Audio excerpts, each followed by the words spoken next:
And we're back, and yes, you were just hearing the great sounds from one of his great tracks that he's got available today on Reverb Nation and also as well SoundCloud. He is Australian's number one hip hop artist and also a just a great mind when it comes to the rap scene in Australia.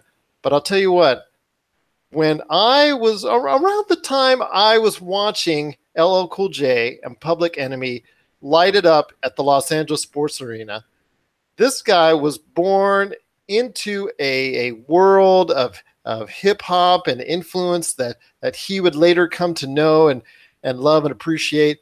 But again, he is the number one hip hop artist in all of Australia. It's Mugzy. How are you today? Hey, what's good, man? Thanks for having me on the show, and it's a pleasure. It's crazy the time difference. I'm here, was it 16 hours in front, I think, man. So I can't give you your lottery ticket numbers, man, because I'll be cheating the system. So, yeah, man, how's the past looking at the moment? No worries, no worries. I'm in Vegas anyways. There's a little bit of lottery going on, if you check out outside the state, but we love to gamble here all week long. But I will say this, it's just great having you aboard the Pop Culture Cosmos right now. I've checked out all of your music since you actually had a chance to reach out to me. And I'll tell you what, you've got a lot of great stuff going on. And I know you've got something coming down the pike very soon this year, from what I've read as well. But I'll tell you what, like I said, if you get a chance out there and you want to hear his great music, reverbnation.com, you just type in Mugzy, Mugzy, and it comes right up. But enough about me on that as far as me babbling on and on. I want to hear more from you, Muggsy. Tell me a little bit about you, just wanting to become the leader in Australian hip hop and rap and your influences, because I know you were letting me know that you had a lot of great influences from the 90s when most critics, music pundits think that the rap and hip hop scene really came about. Yeah, man. Well, I'm 27 at the moment. I turned it on January 22nd, actually, which was that like last week. I started hip hop music, man, when I was 14 years old. So, like, that was probably early thousands kind of era, man. So I've been in this game for about 13 years. Um, and yeah, man, like back in high school, like I said in my bio, I had to fight through my adolescent years, man, because I used to like get, punked and bullied a lot and that kind of thing from being the shy kid. And I think that's around the time D12, G Unit, and Eminem were like just skyrocketing. Like Dre brought him in, and when I first heard M's music, man, it's just the raw aggression in his lyrics and his persona and stuff. It kind of gave me a voice, like to fight back, but also that hip hop. I reckon I always say that the 90s and the early thousands were the best era of marketing the genre because it was just literally everywhere. It was on music, MTV, BET, movies, video games, just everywhere. I think it was just a skyrocketing time for it. And it was just this genre of music which was just so expressive and like, of a way of just, I just knew like it was this kind of form of just bettering myself and not being that shy kid anymore. And then I started dropping down rhymes, but I knew if I wanted to progress as an artist, I'd have to do full pledged songs. Then I released my first album, and everyone, listened to it, and they thought, man, like this guy's doing rap now. It was kind of like a little local celebrity buzz. And then after that, I knew for a fact I couldn't put the pen down. And hey, man, it's led me to a lot of achievements over the years. And yeah, I've kind of put myself as like the hip hop kiddo on the map from my suburb, man. So like, I don't know where I would be without hip hop, man. If it didn't come into my life, like, yeah, I don't know where I would have ended up. Well, I definitely agree with you. Like I said, when I first got into hip hop and rap, it was the late 80s, early 90s. Like I said, that's when LL Cool J just started to get really well known. Public Enemy was just starting out as well. But like you said, the mid to late 90s is really when it started to take off, obviously with Biggie, Tupac, and of course Eminem, who's back on the charts these days with his duet with Ed Sheeran. Before we go into other questions, I want to know because, like I said, he like you said, he was a big influence in your life and in your music. How do you compare the current Eminem to the Eminem that you grew up with? Honestly, man, like, uh, they always say that like, what was his nickname? Like the Elvis of hip hop. Like, obviously, we had white artists before him, like MC Search from Third Base, the Beastie Boys, like even the likes of Vanilla Ice, man. But I think they all, it was weird. It was like they didn't have an impact on the scene as much as like M did, because I think they were trying to like focus so much on the black part of it more than give a voice for the white side of it. Well, Um, Beastie Boys, in my opinion, actually is more about the sound and the music, and Eminem to me is more about the words. If that's probably the way I would say it, but I know other people have other opinions as well on that. Yeah, so like yeah, to answer your question, man, like um I love uh his more maturity now, like his rhyming techniques and his tone, because when he was like Slim Shady, it was very high pitched and very comedic and twisted kind of mindset. But I realized he had more catchier stuff and more hit singles back then. Like the beats were on point, the concept was on point. I feel like now, um, I don't know, it's just something's missing. Like I listened to his new album, man, and I felt like the beats were just all over the place, man. It wasn't a smooth sailing album. It'd be like he'd be doing like a slow kind of concept beat and just be rhyming heaps fast on it just to get his message across. And I feel like, man, he will always live and breathe hip hop, but I feel like that, it's just like your time's kind of up. It's just like whatever album you bring out, it's not going to be as good as like your Marshall Mathers LP1 and that kind of thing. So yeah, I don't know. I kind of like old M, like he's beat play and his wordplay, but I like his maturity now. So if you like put those together, I don't know, you'd have the perfect M. Well, So yeah. it sounds like his time off, and this happens to a lot of artists. When you take that time off and you try to come back and excel at that same level, sometimes it's really hard to get back and achieve that same level of greatness. Now, I too have listened to his current stuff, and it is more forceful, more impactful as far as from a aesthetic point of view, but definitely when he started really peaking with, like you said, all of his great stuff in the 90s and early 2000s, definitely that to me was when he was really making a persona in and of itself.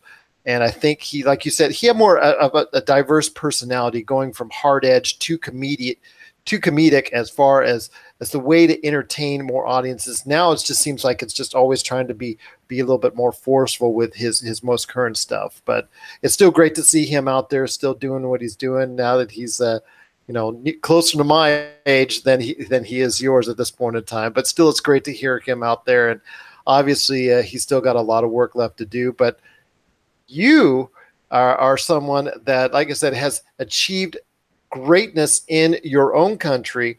But I wanted to ask you before we go into a little bit of pop culture stuff. Mm. How are you? What steps are you taking that you think are really going to make a big impact overseas and abroad outside of the Australian market, which you already dominate? Like, let's say Europe, Japan, Asia, of course, North America here with Canada and the United States, and so many other countries that do love hip hop as well. How are you trying to make the effort to that you think in your mind will reach those audiences and reach those audiences well in 2018 and beyond? It honestly just comes down to respect and opportunity, man. Like, I realized that, okay, I've said this multiple times, that here in Australia, we love the hip hop culture. Whatever new comes about it, we just eat it up. We just want to, like, just attach ourselves to it. And there's so many rappers here that do it, like write down rhymes or do open mic gigs, but there's there's so much criticism behind the craft. Like there's this quote unquote of trying to make it sound Australian and author like, you know, just to its roots kind of thing. Like if you kind of uh like put a bit of differency to it, like you know, USA or UK, or like just try and Trying to I make it don't know, native like to, trying to make it native to your country. Is that maybe? yeah, it's more like for example, like Iggy Azalea, right? You know, when a lot of Australians like look at her when she's putting on the fake accent and stuff, it's kind of disrespecting our country of what hip hop here is in Australia. But it's more like for example, like I know it all comes down to your persona. It's like if you wear like a baseball cap here or something, it's like, oh, you're clearly being American. It's like, or if you're not rapping about having beers with your mates, you're rapping at American. It's so weird, man. It's like they've crammed this whole into like you got to sound literally like Crocodile Dundee style just to be authenticity Australian hip hop, and that's like, and if you step one foot out, and it's like, hey, why don't we maybe do like a raw 90s, you know, New York style kind of beat, they'll just be like, no, we're not rolling with you kind of thing, you know. And I feel like that's why Australia is not boosting its culture the way that like UK or the USA or other countries are, because there's so many critiques in here just like can't open their doors to like more elements to the craft. I'm probably rambling on a bit, man. It's just what I kind of see. No, no, I um, understand. I understand what you're saying. I really do, because it sounds like that marketplace is trying to pigeonhole you into rapping it, and you know, utilizing your songs in a certain fashion that's acceptable to maybe that audience only. But it's amazing to me that, you know, obviously you and I, and especially, you know, you could probably rattle off dozens and dozens of songs that were made here in North America, even the UK, that specify, you know, just make specific references to cities, states, streets, areas in their specific areas, but yet it's still been able to branch out and become well known all over the world. What maybe, if you know, what I'm trying to say is, I'm hoping that you can still blend in some of the Australian knowledge to the world, but still be able to have that song that transcends through actually all the countries out there that just love hip hop. Yeah, exactly right, man. That's exactly the nutshell I was trying to paint. It's just you had a better word set than I did. But yeah, like when you said how do you get the exposure to like worldwide and be like more known and that kind of thing. I think it just comes down to respect, man. Like I feel like there's a lot of artists in my positions that have an alternate ego of just like I should be better, or I should be on better opportunities, or you know, better like more labels or this kind of thing. And to me it makes them a lot arrogant, and they don't want to like do like for example, I see a lot of people reach out to them and they look the other way because it's like, oh, if you don't have this a much following or this crew, why should I be the one to roll with you? And like when I started off, I'd hand out my demo and that kind of thing, and I'd just be like, "Hey, I'm starting off," and they're like, "Muggsy, we've never heard of you. Like why were we, you know, like roll with you kind of thing."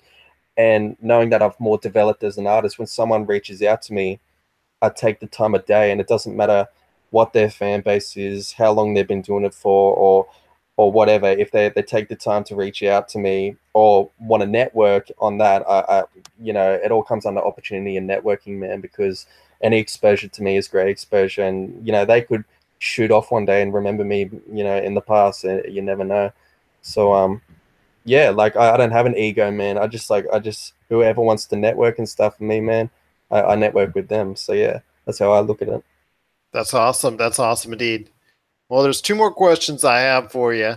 I'm Sure. just glad to have you here on the show. Once again, it is Muggsy. He's Australia's #1 hip hop artist. You got to check out his music today on SoundCloud and also Reverb Nation. He's got a lot of great tracks for you there to listen to. You know, it's pop culture because you're on the Pop Culture Cosmos and the PCC Multiverse with us here. I want to ask, how has pop culture also influenced your songs, and do you take certain parts of it within your songs? Is there certain preferences you have? I know you mentioned superheroes and Star Wars, of course. do you take some of those pop culture influences and actually implement it into your music? Um, yeah, the song with superheroes, man, I felt like the way that I wrote that was kind of like a metaphor. Like it wasn't basically just about the concept of superheroes. It was more about um when I look at these rappers, like Eminem's and that kind of thing, they like or like Tupac, like they're iconic. They're like superheroes in a way because they have that voice, that message to do incredible things and change the world and leave impactful things on people's lives. Like for example, like Superman, like if you've seen the Man of Steel movie, he's like a god, and people just like march for him and like look up to him, and when he dies, like they're just like a wreck. That was like what Tupac was. He was like a god to the hip hop community, and I feel like when we have a message through hip hop and lyrics, we're kind of like superheroes in a way, giving back to society and the communities. That's how powerful the culture is. Um, but yeah, man, like with my creativity and stuff, it's crazy. Like so, it wouldn't even just be superheroes or some. It could be just any movie or any video game or that or like that kind of thing. It would have this little snippet in like maybe like the background or something, or like the main trailer or a scene in a movie, and I'll be like, what is that guitar riff? I could just visualize making a song to that, and it's just search for hours trying to look it up and this kind of thing, and you can never find it, and you pull your hair out and that kind of thing. Or you look at like my favorite, Batman villain will always be the Joker. I'd look at him and I'd be like, why don't I make like a psychotic track about him, like something that's going on in the world about that, but twist it, that kind of thing. I don't know. It's crazy, man. The world, how my mind thinks. Maybe I'm like Heath Ledger in a way, just go crazy. Yeah.